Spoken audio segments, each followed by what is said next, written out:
ഓം ശ്രീ ഗുരുഭ്യോ നമഃ.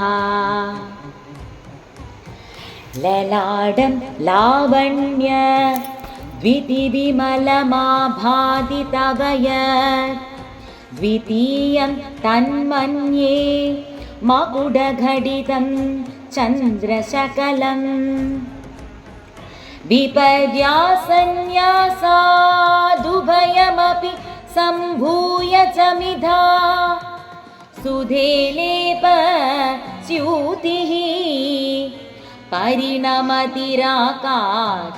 മകരാ.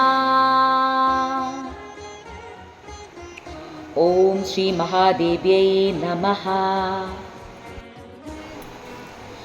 സൗന്ദര്യലഹരി ശ്ലോകം 46. സർവേശ്വരിയായ അമ്മയ്ക്ക് നമസ്കാരം. ദേവിയുടെ തിരുനെറ്റി കീഴ്മുഖമായിരിക്കുന്ന അർദ്ധചന്ദ്രനായും ദേവി ശിരസിലുള്ള കിരീടത്തിലെ ചന്ദ്രക്കലയെ മേൽമുഖമായിരിക്കുന്ന അർദ്ധചന്ദ്രനായും ഉൽപ്രേക്ഷിക്കുന്നു. ഇവിടെ ഈ ചന്ദ്രക്കലകളെ ഒന്ന് മാറ്റിവെച്ചാൽ കിരീടത്തിലെ അർദ്ധചന്ദ്രനെ കീഴ്മുഖമായും ലലാടം എന്ന ഫാലചന്ദ്രനെ മേൽമുഖമായും തിരിച്ചുവെച്ചാൽ രണ്ടും ഒന്നിച്ചു ചേർന്ന് പൂർണ്ണചന്ദ്രനായി ഭവിച്ച് പ്രകാശിക്കുന്നു. ഈ പൂർണ്ണചന്ദ്രൻ അമൃതരസം പൊഴിക്കുന്നു.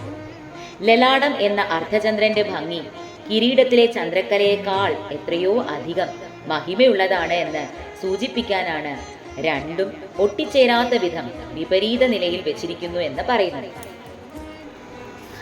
ദേവിയുടെ ലലാടം അതായത് നെറ്റിത്തടം ചന്ദ്രാർദ്ധഖണ്ഡമാണെന്നാണ് ഇവിടെ പരാമർശിക്കുന്നത്. എവിടെയും വഴിക്ക് വീഴാതെ അമ്മേ ഞങ്ങളെ കൈപിടിച്ച് മുന്നോട്ട് നടത്തിയാലും. സർവം ശ്രീ ജഗദംബാർപ്പണമസ്തു.